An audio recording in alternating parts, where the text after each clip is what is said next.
नमस्कार, स्वागत है आप सभी का एक बार फिर से उद्भव क्लासेस पर जो उत्तर प्रदेश से यूपी टेट पीजीटी और टीजीटी के लिए चित्रकला के संबंध में तैयारी कर रहे हैं उनके लिए उद्भव क्लासेस का एक छोटा सा प्रयास कुछ प्रश्नों की श्रृंखला प्रैक्टिस सेट के साथ, ताकि तैयारी जब तक एग्ज़ाम्स हों हमारे धीरे धीरे इतनी हो जाए कि हम अच्छे अंकों से पास हो जाएं। तो चित्रकला को लेकर आज भी हम कुछ प्रश्नों पर चर्चा करेंगे, उसको समझने की कोशिश करेंगे। तो दूसरा सेट है ये हमारे इस सीरीज़ का, और इस सीरीज़ को भी ज़्यादा से ज़्यादा आप लोग शेयर करें और लाइक भी करें सेशन को। जिन्होंने अभी तक सब्सक्राइब नहीं किया चैनल को सब्सक्राइब जरूर करें। तो शुरू कर लेते हैं अपने पहले प्रश्न से।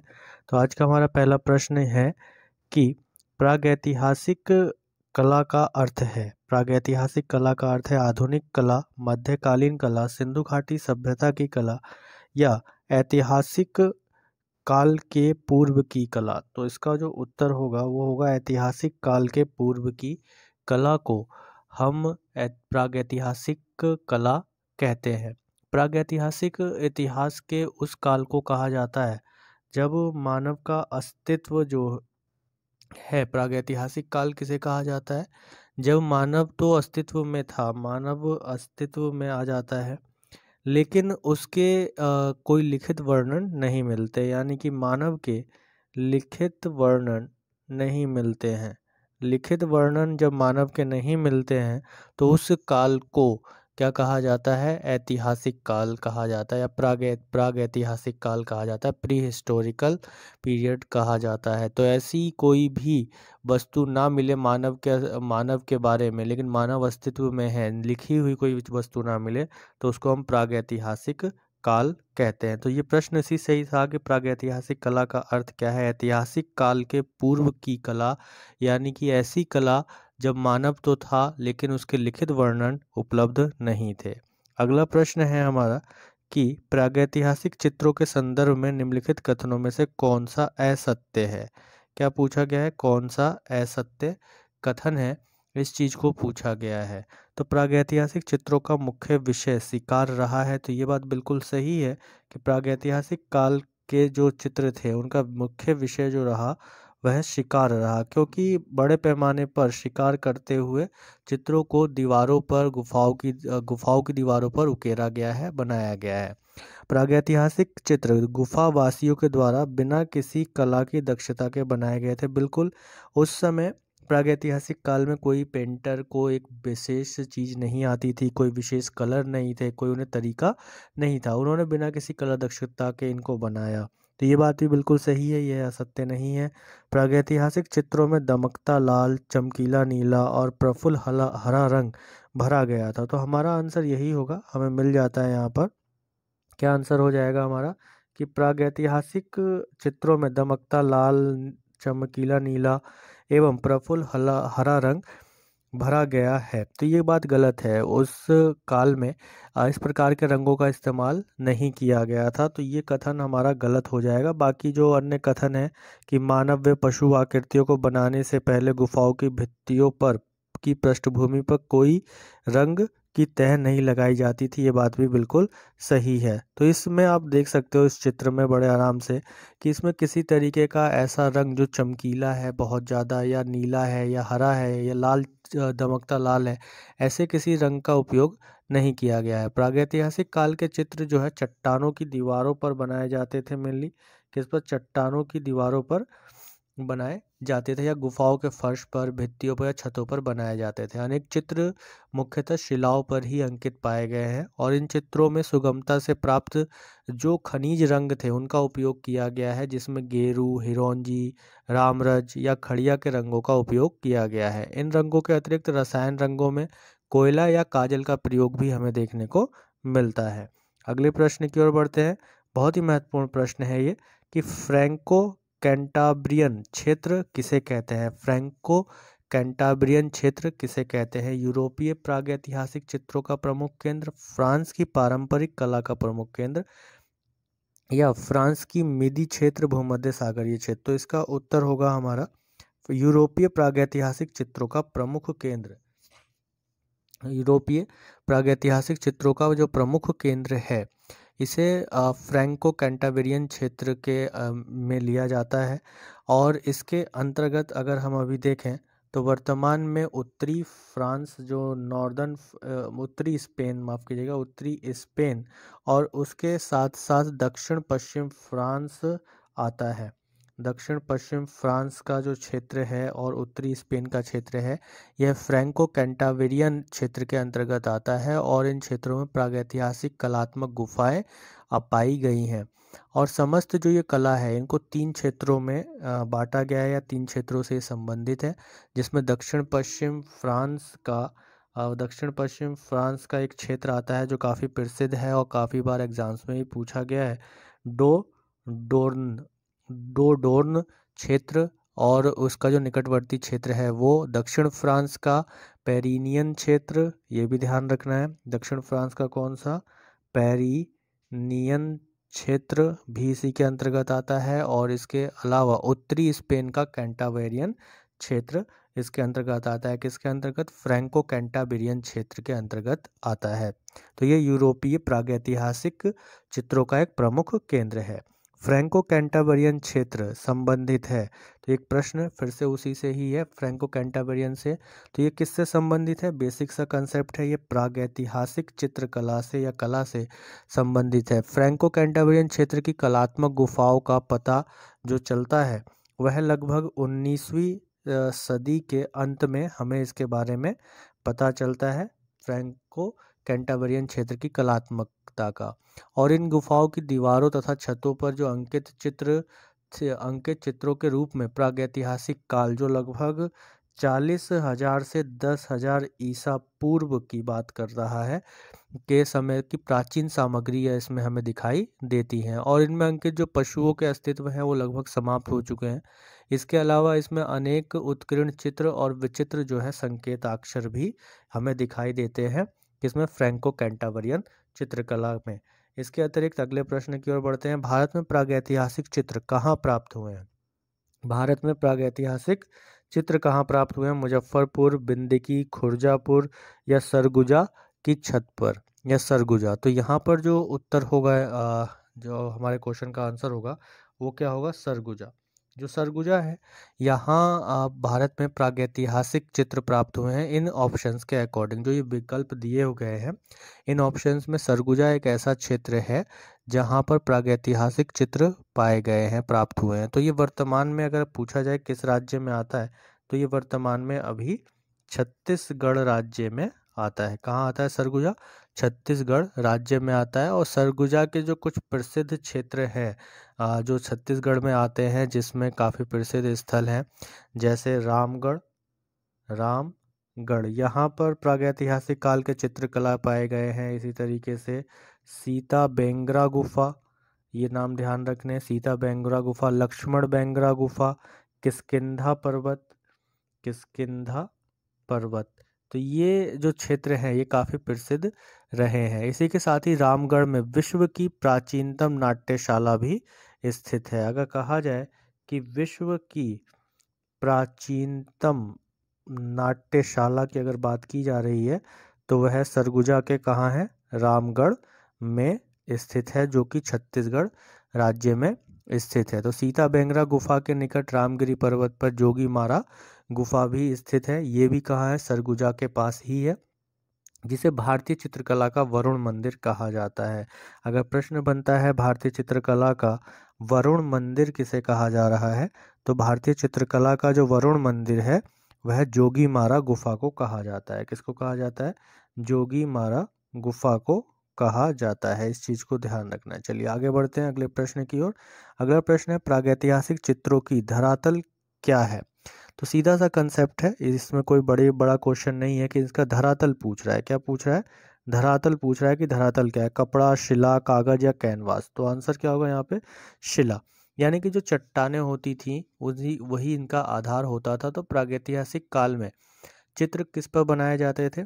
चित्र चट्टानों की दीवारों पर बनाए जा रहे हैं, चट्टानों की दीवारों पर बनाए जा रहे हैं, गुफाओं की फर्शों पर बनाए जा रहे हैं, गुफाओं के फर्शों पर बनाए जा रहे हैं, गिट्टियों एवं छतों पर बनाए जा रहे हैं। इस प्रकार के अनेक चित्र जो हैं शिलाओं पर अंकित किए जा रहे हैं। इसके साथ ही अगले प्रश्न की ओर बढ़ते हैं। प्रागैतिहासिक चित्र क्या है?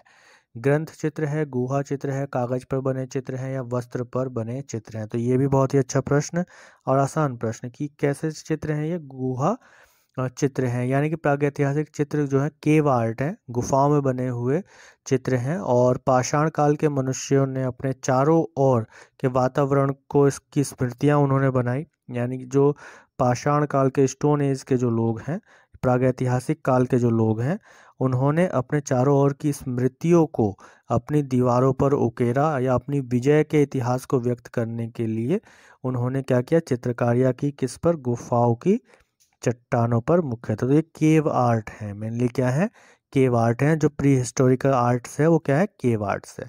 अगला प्रश्न कि प्रागैतिहासिक शिला चित्रों का विषय क्या था। आखेट यानी कि शिकार करना, हंटिंग, पशु पक्षी, युद्ध या उपरोक्त सभी। तो यहाँ पर जो आंसर हो जाएगा वो आपका क्या हो जाएगा, उपरोक्त सभी हो जाएगा, क्योंकि प्रागैतिहासिक काल के चित्रों का जो मुख्य विषय रहा वो शिकार को दर्शाना था, यानी शिकार करते हुए दर्शाना, युद्ध करते हुए, विजय के अवसर पर नृत्य करते हुए चित्रण किया गया। तो तत्कालीन जो मानव का ये मुख्य रुचिकर विषय रहा था उस समय, यानी कि अमूर्त भावना को भी इसमें विकसित किया गया था। इस काल में जादू टोना के रूप में अमूर्त भावना को भी विकसित किया गया था। अगले प्रश्न की ओर बढ़ते हैं। यूरोपीय प्रागैतिहासिक चित्रों के प्रमुख केंद्र कहाँ पर स्थित हैं। यूरोपीय अगर प्रागैतिहासिक काल के चित्र देखे जाएं, कहाँ के भाई, यूरोप की बात हो रही है। अब यूरोप के यानी विश्व के प्रागैतिहासिक काल के चित्रों की अगर हम बात करें तो ये कहाँ, इसके प्रमुख केंद्र कहाँ हैं। तो अभी हम पीछे पढ़कर आ रहे हैं, इसका प्रमुख केंद्र उत्तरी स्पेन तथा दक्षिण फ्रांस में है। उत्तरी स्पेन तथा दक्षिण फ्रांस में है, जिसका हमने पीछे नाम भी लिया। क्या नाम था, फ्रैंको कैंटाब्रियन जो क्षेत्र है उसकी बात हो रही है। तो यूरोपीय प्रागैतिहासिक चित्र जो उत्तरी स्पेन और दक्षिण पश्चिम फ्रांस की कलात्मक गुफाओं से प्राप्त होता है। इन गुफाओं की दीवारों एवं छतों पर जो चित्र अंकित हैं वो प्रागैतिहासिक काल के चित्र अंकित हैं। क्या है, प्रागैतिहासिक काल के चित्र अंकित हमें यहाँ पर दिखाई देते हैं। ठीक है, प्रागैतिहासिक काल के चित्र यहाँ पर दिखाई देते हैं। तो विश्व स्तर पर प्रागैतिहासिक चित्रों के प्रमुख केंद्र अगर हमें अन्य देखने को मिले तो अर्जेंटीना में है, इंडोनेशिया के लुम्बान जोरिजी सुलह में, स्पेन के अल्टीमारा एवं कैंटाब्रिया है, फ्रांस का चाउवेट पाउंड डी आर्क गुफा है, स्पेन का rock art of the librarian है, इजिप्ट में गिल्फ कैरिबर है, इंडोनेशिया में ऐसी मारोस गुफा है, सोमाली लैंड में लॉस जिल है और अल्जीरिया में तालिसी एल जेर है। तो ऐसे बहुत सारे क्षेत्र हैं जो गुफाओं से संबंधित चित्रकला को, प्रागैतिहासिकता को बताते हैं। इसके अलावा भारत में भीमबेटका की गुफाएं भी इसी से संबंधित हैं। अगले प्रश्न की ओर बढ़ते हैं। अगला प्रश्न क्या कहता है कि भाई सिलेंडर सील का संबंध निम्न में से किस कला से है। किस, सिलेंडर सील का संबंध निम्न में से किस कला से है। तो मिस्र की कला या मेसोपोटामिया की कला या भारतीय कला या ईरान की कला। तो इसका उत्तर हो जाता है मेसोपोटामिया की कला। तो जो सील है, सील का मतलब जो सिलेंडर सील है, ये कुछ इस तरह से स्पष्ट रूप से आपको दिख जाना चाहिए कि जो सिलेंडर सील है ये इस प्रकार का एक सिलेंडर होता था जिस पर चित्रों को उकेरा गया, इसमें खुदाई करके उकेरा गया और इसको जब गीली मिट्टी पर चलाया जाता था इस सिलेंडर को, तो वो पूरी कहानी उस गीली मिट्टी पर छप जाती थी। तो सिलेंडर सील का संबंध मेसोपोटामिया काल से है। किससे, मेसोपोटामिया काल से, जो कि इराक में एक तरीके से उत्पन्न हुई परंपरा थी या सभ्यता थी, जो 3,500 ईसा पूर्व के आसपास इस सिलेंडर सील का आविष्कार हुआ ऐसा माना जाता है। ये पूरा एक बेलन था जिस पर चित्रों को उकेरा गया था और जिसे गीली मिट्टी पर रोल करके तस्वीरों में कहानियों को उत्कीर्ण कर लिया जाता था। तो इस प्रकार के में जो है हमें साइप्रस से भी प्राप्त हुए हैं जो सिलेंडर सील हैं। तो आगे बढ़ते हैं, अगला प्रश्न ले लेते हैं कि नील नदी की घाटी में पनपी सभ्यता है। नील नदी की घाटी में पनपी सभ्यता कौन है। हम सभी लोग जानते हैं नील नदी जो मुख्यतः प्रवाहित होती है वो इजिप्ट में प्रवाहित होती है, यानी कि मिस्र में प्रवाहित होती है। और मिस्र की सभ्यता नील नदी में पनपी एक सभ्यता है। तो मिस्र की सभ्यता का विकास जो हुआ वो कहाँ हुआ, नील नदी में हुआ।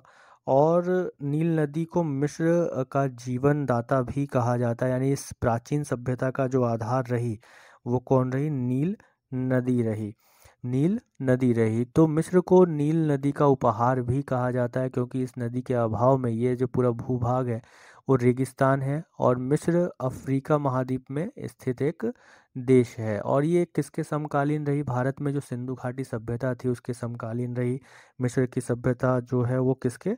सिंधु घाटी सभ्यता जो भारत की सभ्यता थी। इसके अतिरिक्त अगर हम देखें तो चीन की जो सभ्यता है और उसके साथ साथ मेसोपोटामिया सभ्यता, मेसोपोटामिया सभ्यता जो इराक में पनपी, दजला और फरात के किनारे, उसके भी समकालीन रही मिस्र की सभ्यता।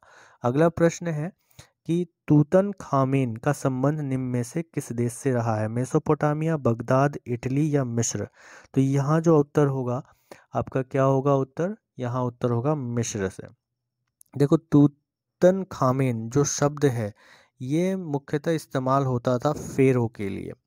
फेरो कहा जाता था मिस्र में किसको? वहाँ के राजा को। तो फेरो जो है वो प्राचीन मिस्र के शासकों की एक आधुनिक चर्चाओं एवं इतिहास में प्रयोग किए जाने वाला शब्द है। किसके लिए? जो मिस्र के शासक होते थे उनके लिए। अभी वर्तमान में मॉडर्न जो डिस्कशन है या हिस्ट्री है उसमें एक वर्ड यूज़ किया जाता है फेरो। किसके लिए? मिस्र के राजाओं के लिए। और अगर पुरालेखों में देखें तो ये एक तरीके की उपाधि उन शासकों के लिए प्रयोग की जाती थी फेरो की, जो धार्मिक तो थे ही, जो धार्मिक तो थे ही उसके साथ साथ, जो धार्मिक तो थे ही उसके साथ साथ वह राजनैतिक रूप से भी काम करते थे। यानी कि फेरो उन्हें कहा जाता था मिस्र में जो धार्मिक रीति रिवाजों को मानते थे, उसके अनुसार चलते थे, और राजनैतिक दोनों ही तरह के नेता होते थे। धार्मिक नेता भी होते थे और राजनीतिक नेता भी होते थे। तो तूतन खामेन की मृत्यु एक राजा था, फेरो था, जिसकी मृत्यु 19 वर्ष की आयु में 1324 ईस्वी के आसपास हुई थी। तो माना जाता है कि ये कुछ जो चित्र है ये दिखाया गया है तूती खामेन का। जो हम मानते हैं कि पिरामिड वगैरह जो मिस्र में हैं वहाँ पे कई ताबूत मिले हैं जिसमें आज भी फेरो की बॉडीज़ को संभाल कर रखा जाता था। अगला प्रश्न है, सुमेरियन सभ्यता किस नदी के तट पर विकसित हुई? नील, यांगस्तेज, सिंधु या यूफ्रेटस? तो ये भी प्रश्न बहुत ही अच्छा प्रश्न है। सुमेरियन सभ्यता ये मेसोपोटामिया की ही बात हो रही है। तो ये यूफ्रेटस के किनारे, यूफ्रेटस और एक और नदी है इसके साथ की, टिग्रिस। यूफ्रेटस और टिग्रिस, ये जो दो नदियां हैं, इन नदियों के दुआव में सुमेरियन सभ्यता का विकास हुआ, या हम कह सकते हैं मेसोपोटामिया सभ्यता का विकास होता है। तो ये ध्यान रखना है। ये कहाँ है? इस अभी वर्तमान में इराक में है। किस देश में है ये? इराक में ये सभ्यता का विकास हुआ, इराक में है अभी वर्तमान में। चलिए आगे बढ़ते हैं, अगला प्रश्न ले लेते हैं। अमरत्व की कला किस देश की प्राचीन कला को कहते हैं? रोम, इटली, भारत, मिस्र? अमरत्व की कला किस देश की प्राचीन कला को कहते हैं? तो अमरत्व की जो कला है वह मिस्र की प्राचीन कला है। अमरत्व की कला मिस्र की प्राचीन कला को कहा जाता है। प्रारंभिक युगों में मिस्र की जो जनता थी वह क्या करती थी? प्राकृतिक शक्तियों की पूजा करती थी, यानी प्रकृति की वह पूजक हुआ करती थी। प्राकृतिक शक्तियों का मानवीकरण करके उसकी पूजा करती थी, और उसका ये विश्वास था कि शरीर जो है दो आत्माओं में निवास करता, जो शरीर में जो है दो आत्माएं निवास करती हैं। एक आत्मा का नाम होता था बा, और जो शरीर के निर्जीव हो जाने पर इधर उधर पूरे विश्व में विचरण करती है और फिर शरीर में लौट आती है। दूसरी आत्मा का नाम इन्होंने दिया मिस्रवासियों ने का। ये आत्मशक्ति लौट लौट कर शरीर को ज्ञान संपन्न करती है, और यही कारण रहा कि शरीर को कोई भी क्षति से बचाने के लिए मिस्रवासियों ने शरीर मृत्यु के बाद भी शरीर को अनेक रसायनों से उपचारित करके पिरामिडों में रखा, कि जब तक कि ईश्वर न्याय करके उसे एक विशेष द्वीप में रहने हेतु नहीं भेज देता जहाँ की वह अपने भक्तों को भेजता है। संभवतः यही कारण है कि मिस्र निवासी अपने राजा रानियों के मृत शरीर को मम्मी बनाकर ताबूत में रखते थे, जो पिरामिड वगैरह बनाकर रखा जाता था इजिप्ट में, मिस्र में। इसके साथ ही बढ़ते हैं अगले प्रश्न की ओर कि स्टोनहेंज अवस्थित है। स्टोनहेंज कहाँ पर अवस्थित है? तो ऑप्शन है ब्रिटेन में, सेलिबरेसी के मैदान में, एडम्स काउंटी में, या पूर्वी द्वीप समूह में। तो यहाँ इसका उत्तर हो जाएगा आपका ब्रिटेन में। स्टोनहेंज ब्रिटेन की बिल्ट्सशायर काउंटी में स्थित एक प्रसिद्ध प्रागैतिहासिक स्थापत्य है। स्टोनहेंज एक महापाषाण शिलावर्त है और ये लगभग 7 मीटर से भी ऊंची शिलाओं को धरती में खड़ा करके गाड़ कर के एक चक्र सा बनाया गया है। एक चक्र सा बनाया गया है, कुछ शिलाएं हैं ऐसे खड़ी हैं और ये चारों तरफ से एक चक्र से बनी हुई हैं। और इसके साथ ही ये लगभग 3000 ईसा पूर्व काल के मानव कब्रों के चिन्ह भी यहाँ पर हमें देखने को मिलते हैं। तो कहाँ है ये? ब्रिटेन में है। अगला प्रश्न है, दुशाला ओढ़े योगी की मूर्ति किस खुदाई से प्राप्त हुई है? रामगढ़ से, हड़प्पा से, मोहनजोदड़ो से या लोथल से? तो यहाँ उत्तर क्या हो जाएगा? यहाँ उत्तर हो जाएगा हमारा मोहनजोदड़ो से। मोहनजोदड़ो से इस प्रकार दुशाला ओढ़े किसकी मूर्ति प्राप्त हुई है? एक योगी की मूर्ति प्राप्त हुई है। तो इसी के साथ ही अगर हम इसमें देखें तो कहाँ से? मोहनजोदड़ो की खुदाई से यह दुशाला ओढ़े हुए एक दाढ़ी वाले योगी की सुंदर मूर्ति प्राप्त हुई है, जिसके नेत्र समाधि में अवस्थित हैं, यानी कि वह आंख बंद किए हुए है और नाक के अग्रभाग में ध्यानस्थ लगाए हुए है। तो इसे पुजारी की एक अन्य मूर्ति, जो पुजारी की मूर्ति है, जिसका सिर भारी है, जबड़े चौड़े हैं, होठ बद्दे हैं, ऐसे तस्तरी नुमा आकृति भी मिली है। तो ये मूर्तियां जो हैं कहाँ से मिली हैं? यह मूर्तियां हड़प्पा सभ्यता के मोहनजोदड़ो शहर से मिली हैं। तो इस प्रकार की मूर्तियां हमें मुख्यतः कहाँ से? भारत के सिंधु घाटी सभ्यता से प्राप्त हुए हैं। पशु आकृति युक्त मोहरें कहाँ पाई गई हैं? पशु आकृति युक्त मोहरें कहाँ पाई गई हैं? रामघाट में, सारनाथ में, नालंदा में, मोहनजोदड़ो में। तो इसका उत्तर क्या होगा? इसका उत्तर होगा मोहनजोदड़ो में। तो पशु आकृति युक्त जो मोहरें हैं वो मोहनजोदड़ो से प्राप्त हुई हैं। यहाँ से मैके को प्राप्त पशुपति शिव की मोहर विशेष प्रसिद्ध है। पशुपति शिव की मोहर जो विशेष प्रसिद्ध है और अलग अलग रूपों में जो है यहाँ पे जानवरों की मूर्तियाँ भी मिली हैं। जैसे ये पशुपति शिव की मोहर मानी जाती है, जिसमें ये देखा गया कि पद्मासन, एक त्रिमुखी पुरुष को एक चौकी पर पद्मासन मुद्रा में बैठे हुए दिखाया गया है। उसके दाहिनी ओर एक हाथी तथा एक बाघ और बाईं ओर एक गैंडा तथा एक भैंसा खड़े हुए हैं। चौकी के नीचे 2 हिरण खड़े हैं, जिसमें हमें स्पष्टता यहाँ पर 2 हिरण दिखाई दे रहे हैं। यहाँ बाघ है, गेंडा है, हाथी है, बैल है। तो ये दिखाया गया है इस मोहर में। तो लोथल और मोहनजोदड़ो की एक एक मोहर पर नाव के चित्र अंकित हैं, इस चीज़ को ध्यान रखना है। और सिंधुकालीन जो मोहरें हैं वो अधिकांश किससे बनी हुई हैं? सेल खड़ी से बनी हुई हैं। किससे बनी हुई हैं? सेल खड़ी की मोहरें हैं। इसके अलावा कांचली मिट्टी, गोमेद, चर्ट तथा मिट्टी की बनी हुई मोहरें भी मिली हैं। मोहरों का एक श्रृंगी पशु भी यहाँ पे हमें प्राप्त होता है। जैसे इसमें अगर देखा जाए तो एक श्रृंगी पशु की मोहर भी हमें यहाँ पर दिखाई देती है। कुबड़ वाला बैल, हाथी, भैंसा आदि भी अंकित दिखाए गए हैं अलग अलग मोहरों पर। आगे बढ़ते हैं। अगला प्रश्न है जो कहता है, निम्नलिखित में कौन सा एक नगर हड़प्पा संस्कृति का नहीं था? निम्नलिखित में से कौन सा नगर एक हड़प्पा संस्कृति का नहीं था? लोथल, कालीबंगा, बनावली या गिरिनगर? तो यहाँ जो उत्तर होगा वो क्या होगा? गिरिनगर। मुख्यतः जो स्थित है वो कर्नाटक में है। कहाँ है? कर्नाटक में।